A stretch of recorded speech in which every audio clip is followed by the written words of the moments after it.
আসসালামু আলাইকুম বন্ধুরা, আলহামদুলিল্লাহ আজকে থেকে আমরা নতুন সাইটে কাজ করব। কারণ নতুন সাইট বলতে আগে যেহেতু কাজ করছিলাম স্ল্যাবের উপরে, তো এখন নিচে কাম হবে প্লাস্টার। তো মূলত সেই প্লাস্টারের কাম আরম্ভ হবে। আর আপনাদেরকে আগের ভিডিও বলছিলাম যে এই স্ল্যাবের বিষয়ে কিছু বলবো, ইনশাআল্লাহ সবাই লাস্ট পর্যন্ত দেখবেন। তো সকালে এসে সর্বপ্রথম কাজ হলো আমাদের চালনি বানাতে লাগবে আমাদেরকে। কারণ যেহেতু প্লাস্টার আছে সেহেতু বালু চালনি করতে লাগবে, কারণ বালু এগুলো একটু মোটা আছে, সেই কারণে প্রথমে আমাদের একটু কাজ আছে। তো সেই কাজগুলো একত করে নেব, তারপরে আমরা প্লাস্টার আরম্ভ করব। মূলত এখানে আমরা প্রথমে ওয়ালটা ভাঙানোর পর তারপরে আমি মশলা বানালাম কিছু।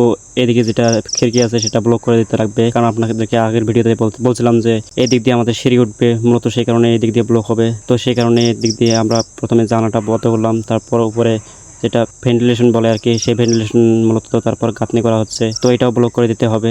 আর একটা কথা আপনাদেরকে বলি, আজকে আমরা আমাদের প্লাস্টার আরম্ভ করতে পারবো না, কারণ একটাই যে আমরা আজকে দুজন কাজে এসেছি, কিন্তু কাজের চাপ একটু বেশি হওয়াতে আমরা দুজন আর কি আজকে মেকআপ নিতে পারলাম না। যেহেতু আজকে আমাদের ভাড়া যেটা আছে সেটা বানতে লাগবে, আর যেহেতু টুকটাক কাম আছে আজকে একটু, তো সেগুলো কাজ কমপ্লিট করে নিতে হবে, তারপর আমরা প্লাস্টার করতে পারবো। তো মূলত তারপর আমরা এদিকে দিয়ে প্রথমে ভাড়া বাঁধলাম। ভাড়া বাঁধার যেগুলো জিনিস লাগে সবকিছু কেটে নিয়ে তারপর ভাড়া বাঁধলাম। ভাড়া বাঁধার পর যেটা আমাদের মূল কাম ছিল, মূলত এই স্ল্যাবটা যেটা আছে সেটা হ্যাকিং করতে লাগবে। কারণ হ্যাকিং করলে আপনারা তো জানেনই জিনিসটা একটু মজবুত হয়, মশলাটা একটু কামড়িয়ে ধরে, সেই কারণে মূলত আমরা হ্যাকিং করতেছিলাম। তো হ্যাকিং করা শেষ হওয়ার পর যেহেতু সকালে তো আপনারা দেখছিলেন যে এই ফ্রেমটা আমাদের মিস্ত্রি খুলছিল এইখান থেকে প্রথমে, কারণ এখন লাগাচ্ছিল।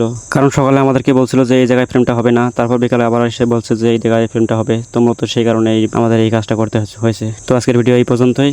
তো কালকে আমাদের প্লাস্টার করা দেখা হবে ইনশাআল্লাহ। সবাই ভালো থাকবেন এবং আমার জন্য দোয়া করবেন। আসসালামু আলাইকুম ওয়া রাহমাতুল্লাহি ওয়া বারাকাতুহু।